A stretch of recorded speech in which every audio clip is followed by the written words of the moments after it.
আমরা ইনশাল্লাহ সুলতানা ফুড কোর্টে ঈদ বাৎসরিক পিকনিকের আয়োজন করছি। আপনারা সবাই দোয়া করবেন আর আপনাদের দাওয়াত রইল, সবাই খেতে আসবেন। মুরগির রেজালা রান্না হয়েছে, কালারটা অনেক সুন্দর হয়েছে। কিছুক্ষণ পর পোলাও রান্না করা হবে। আমাদের বাৎসরিক বনভোজন উপলক্ষে আপনাদের অনুভূতি কি? গরুর চাপের কালারটা কিন্তু অনেক সুন্দর হয়েছে।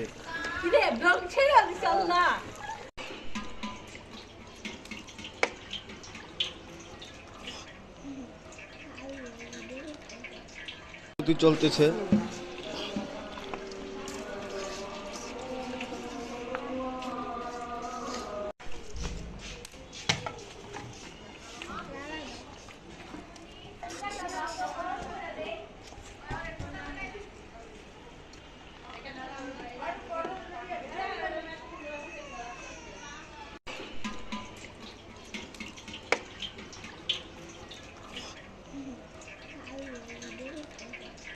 সম্পূর্ণ ঘরোয়া পরিবেশে আয়োজন। এই যে পোলাও রান্না করা হচ্ছে।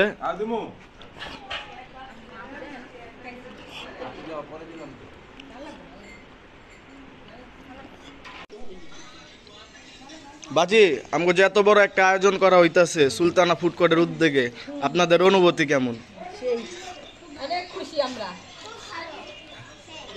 মান্তু, তোমার অনুভূতি কেমন? উনি প্রফেশনাল বাবুর্চির মতো রান্না করে। এই যে আমার বাজি, যে মামা সকাল থেকেই পরিশ্রম করতেছে। ওই কিন্তু এই পরিবেশের সাথে কোনো সময় থাকে না, খাপ খায় না, কিন্তু আজকে এত বড় আয়োজনের ক্ষেত্রে সেখানে অনেকটা ছিল। সে বসে থাকলেও কোনো কাজ না করলেও এখানে ছিল। সর্বশেষ আমরা পোলাও দম দিয়ে দিছি। 20-25 মিনিটের মধ্যে আশা করি পোলাও দম এসে পড়বে। আপনারা আগুনের তেজটা দেখেন, কনকনা আঁচ ছাড়া দম দিলে পোলাও চাল রয়ে যায়। মাশাআল্লাহ, অনেক সুন্দর পোলাওটা হয়েছে।